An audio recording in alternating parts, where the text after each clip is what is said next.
शेतकऱ्यांना कर्जमाफी दिली, थकबाकीचं प्रमाणपत्रही देणार. मुख्यमंत्री देवेंद्र फडणवीस यांनी ही घोषणा केली आहे. प्रत्येक शेतकऱ्याला थकबाकी नसल्याचं प्रमाणपत्र देणार असंही त्यांनी म्हटलेलं आहे. राज्यातील शेतकऱ्यांसाठी आज दिवसभराच्या सकाळच्या ठळक व झटपट बातम्या. शेतकऱ्यांसाठी अतिशय महत्त्वपूर्ण अपडेट आलेला आहे, त्यामुळे व्हिडिओला शेवटपर्यंत बघा. उत्पन्नामध्ये 60% घट शक्य असून कमी खरीप पेरणी, अनियमित पावसाचा यामध्ये परिणाम झालेला आहे. 338 जिल्ह्यांमध्ये पावसाची तूट दिसून येते. नव्या कायद्यामध्ये जमीन मोजणीनंतरच नोंदणीची तरतूद केली जाणार. महसूल मंत्री बावनकुळे म्हणाले, डिसेंबरमध्ये कायदा आणणार. उत्पादक कंपन्यांची सुनावणी सुरू झालेली आहे. सुनावणी अंती दोषी कंपन्यांवरती कारवाई होणार. ड्रॅगन फ्रूटचे दर दबावामध्ये गतवर्षीच्या तुलनेमध्ये 20 ते 30 रुपयांनी दर कमी झालेला आहे. पोषक वातावरणाच्या अभावाने उत्पादन गुणवत्तेला सुद्धा फटका बसत आहे. हंगामाच्या सुरुवातीलाच दरात मोठी घसरण बघायला मिळते. गदारोळ आणि घोषणाबाजीमध्ये संपले पावसाळी अधिवेशन. सत्ताधारी विरोधकांचा एकमेकांवरती हल्लाबोल. जन आरोग्य योजनेमध्ये मोफत उपचार कुठे मिळतोय? अतिरिक्त पैशांच्या तक्रारींचा पाढा वाचला जातोय. हॉस्पिटलला केवळ नोटीस. पंजाबच्या माजी उपमुख्यमंत्र्यावरती खंजरने वार करण्यात आला. नांदेडमधील गुरुद्वारा मातासाहेब परिसरातील ही घटना घडलेली आहे. इंटेलिजन्सचा अलर्ट, झेड सुरक्षा, तरीसुद्धा हल्ला झाला कसा? आरोपी मूळचा पुण्यातील उच्च शिक्षित सुरक्षारक्षक आणि पोलिसांच्या प्रसंगधानामुळे बचावले. कठोर कारवाईचे आदेश देण्यात आले. सुखबीर सिंग बादल यांच्यावरती दुसऱ्यांदा हल्ला करण्यात आला. दुष्काळी भागाला संजीवनी ठरणाऱ्या नदीजोड प्रकल्पाचे काम लवकरच सुरू होणार. मुख्यमंत्री देवेंद्र फडणवीस यांच्याकडून माहिती देण्यात आली. महाराष्ट्र जलसंपत्ती नियमन प्राधिकरणाचा वर्धापन दिन साजरा. वीज ग्राहकाकडून तब्बल 34,400 कोटींची वसुली करण्यात आली. 10 वर्षांमध्ये इंधन समायोजन शुल्क बनले वसुलीचे हत्यार. लोकमतच्या आकडेवारीत धक्कादायक माहिती समोर. कृषी विद्यापीठामध्ये नोकरीसाठी अवैध प्रमाणपत्राचा आधार. पडताळणी 427 पैकी 187 प्रकल्पग्रस्त प्रमाणपत्रे अवैध ठरली.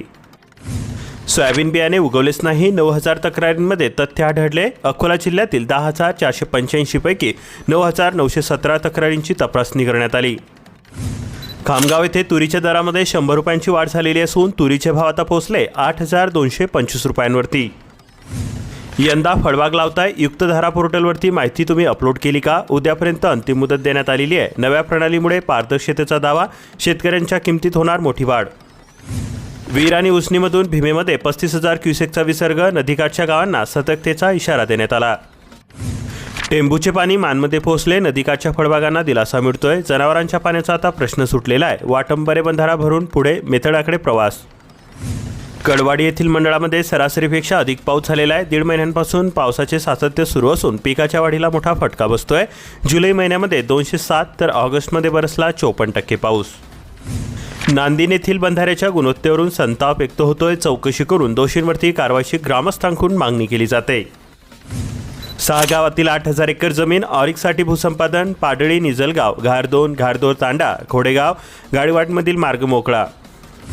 पीक विमा भरण्यामध्ये नांदेड राज्यामध्ये अव्वल असून गतवर्षीपेक्षा 1 लाखांवरती शेतकऱ्यांचा सहभाग वाढलेला आहे. नुकसान जास्त मात्र भरपाई कमी. 60% शेतीचाच पीक विमा उतरवला. बीड जिल्ह्यामध्ये प्रधानमंत्री पीक विमा योजनेत शेतकऱ्यांचे 7,97,000 अर्ज प्राप्त झालेले आहे. 2,175 कोटींचे घेतले कवच. निलंगा शहरामध्ये पाणी कपात. 15 ऑगस्टपासून 3 दिवसाआड पाणी येते. पाणी जपून वापरण्याचे प्रशासनाचे आवाहन केले जाते. माकणी धरणामध्ये 23.65 दशलक्ष घनमीटर जलसाठा उपलब्ध.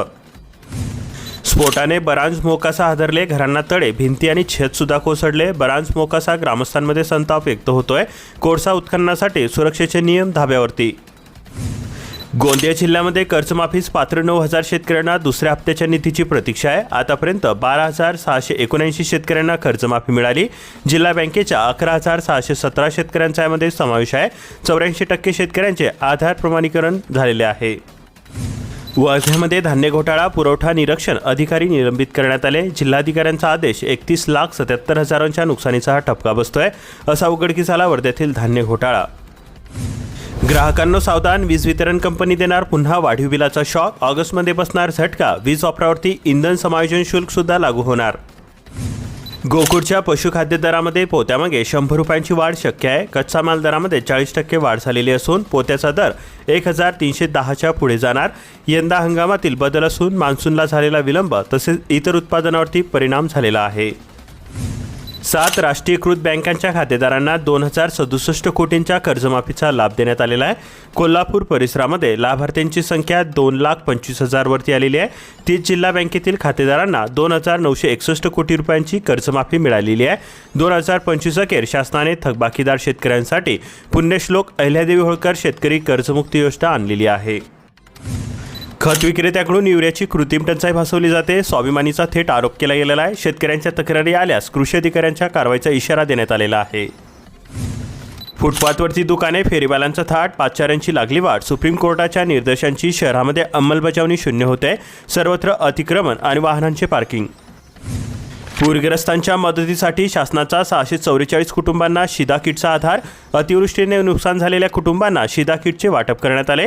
नुकसानग्रस्तांना मदतीमुळे दिलासा मिळालेला आहे. पुराच्या तडाख्यानंतर मिळाली शासकीय मदत. मराठा कुणबी विद्यार्थी आता परदेशामध्ये शिकणार मोफत. सारथीची परदेशी शिष्यवृत्ती आता पूर्ण अनुदानित. राज्य सरकारने घेतला ऐतिहासिक निर्णय. आपत्तीमध्ये आधार कोणाचा? 75% शेतकरी विम्याबाहेर. 10,66,000 केवळ 2,58,000 शेतकऱ्यांनीच काढला आपला पीक विमा. अहिल्यानगर जिल्ह्यामध्ये 24% शेतकऱ्यांचाच प्रतिसाद मिळतोय. अहिल्यानगर जिल्ह्यामधील 2 लाख ग्राहक गॅसवरती ई-केवायसीसाठी 2 दिवस बाकी असून सबसिडी स्थगित होण्याची ग्राहकांना धास्ती आहे. व्यावसायिक दर लागू करू शकतात. आता घरबसल्या करा पिकानुसार खत बुकिंग. रांगा, काळा बाजार, बनावट खते बंद. गुणनियंत्रण अधिकारी लक्ष ठेवणार. पुणे शहरामध्ये E20 पेट्रोल कार सुसाट सुटत आहे. 4 महिन्यातच खप 36,530 वरती गेलेला आहे.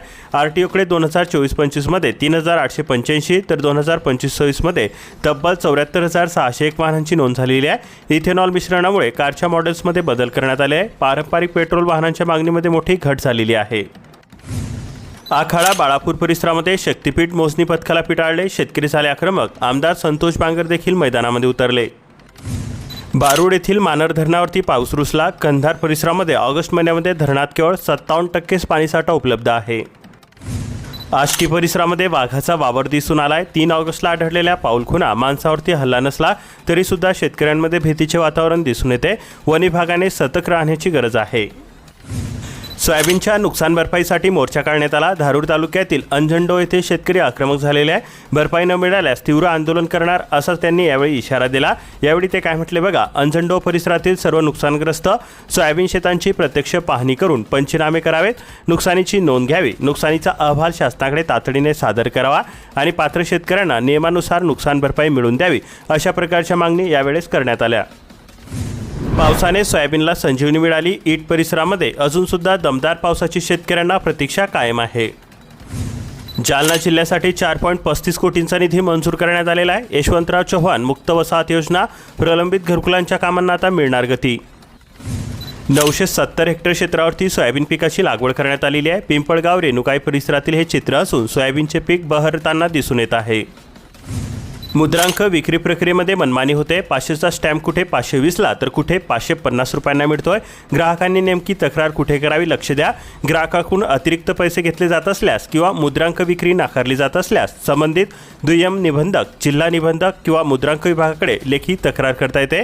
पुरावा म्हणून पावती, ऑडिओ, व्हिडिओ क्लिप, इतर उपलब्ध माहिती जोडल्यास चौकशीची मदत होते. कराड तालुक्यातील दूध भेसळखोर FDAच्या रडारवरती गावोगावी छुप्या पद्धतीने भेसळींचा संशय. नागरिकांना माहिती देण्याचे आवाहन केले जाते. पर्यटन विकास प्रत्यक्षामध्ये व्हावा. कोयनासह पाटण तालुक्यातील पर्यटन विकास कागदावरती नको. दृश्य अदृश्य पर्यटन केंद्र विकसित होण्याची गरज आहे. रानडुकरांच्या कळपाने ऊस पिकांचे मोठे नुकसान केलेले आहे. कोथरूड परिसरामध्ये शेतकरी हवालदिल झालेले असून वन विभागाने बंदोबस्त करावा. पाथर्डी बाजार समितीमध्ये कांदा दर 3,500 रुपये प्रति क्विंटल. शेतकऱ्यांना मिळतोय मोठा दिलासा. नगर जिल्ह्यामधील 7 तालुक्यांमध्ये तुटीचा पाऊस पडलेला आहे. धरणाच्या लाभक्षेत्रामध्ये नसलेल्या गावातील पिके धोक्यामध्ये सापडल्याचे चित्र दिसून येत आहे. माथेरानकरांची मागणी, आमदारांची भेट, तरीसुद्धा गाडूपसा रखडलेला आहे. शार्लोट लेक प्रश्नी सत्ताधाऱ्यांमध्येच विरोधाभास दिसून येतोय. 5 कोटींचा निधी मंजूर होऊन सुद्धा कामाला मुहूर्तच लागेना. रायगडमधील निसर्ग चक्रीवादळग्रस्त 205 कुटुंबाच्या पुनर्वसनाचा प्रश्न लवकरच मार्गी लागणार आहे. मंत्रालय बैठकीमध्ये मंत्री गोगावले यांनी दिली माहिती. सातबाऱ्यावरती नाव नसलेल्या शेतकऱ्यांना रेकॉर्डवरती आणा. बावनकुळे म्हणाले, सर्वांना कर्जमाफी व शासकीय योजनांचा लाभ मिळणार. देवस्थान, इनाम व वेतन जमिनींसाठी विषय उपाययोजना केली जाते. ज्या शेतकऱ्यांकडे देवस्थान, कबलातदार, इनाम किंवा वतन जमिनी आहेत त्यांनीही सर्व शासकीय सुविधा मिळाव्यात या उद्देशाने एक विशेष फॉर्म तयार करण्यात येणार आहे. यामुळे भविष्यामध्ये या शेतकऱ्यांना सुद्धा ॲग्रिस्टेक काढण्यासाठी मोठी मदत होणार आहे. माझ्या बेंगावरती बोलून आनंद मिळत असेल तर जरूर टिंगलटवाडी करा. मनोज जरांगे यांनी केलेल्या व्यक्तिगत टीकेला महसूल मंत्री चंद्रशेखर बावनकुळे यांचे प्रत्युत्तर. इथेनॉल विक्रीने ओलांडला 800 कोटींचा टप्पा. एकूण वितरणामध्ये 76% वाटा धान्यापासून तयार केलेल्या इंधनाचा. पवन सौर ऊर्जेची संधी तरीसुद्धा शासनाकडून होते दुर्लक्ष. टंचाईच्या पार्श्वभूमीवरती अभ्यासकांचा सवाल. उंचन जलविद्युत प्रकल्पाबाबत सबस्थितीची मागणी केली जाते. नदीजोड प्रकल्पाद्वारे राज्यामधील दुष्काळावरती मात करणार. मुख्यमंत्री देवेंद्र फडणवीस. मंजुरीनंतर पुढील वर्षी काम सुरू होणार. संसदेच्या पावसाळी अधिवेशनाचे सूप वाजले. 12 विधेयकांना मंजुरी देण्यात आलेली आहे. विरोधकांच्या गदारोळाने कामकाजावरती परिणाम. लोकसभेमध्ये केवळ 19% कामकाज झाले. अशाच प्रकारच्या महत्त्वपूर्ण अपडेटसाठी आताच आपल्या चॅनलला सबस्क्राईब करून बेल आयकॉनला ऑलवरती सेट करा आणि हा व्हिडिओ तुमच्या मित्रांपर्यंत जास्तीत जास्त शेअर करा.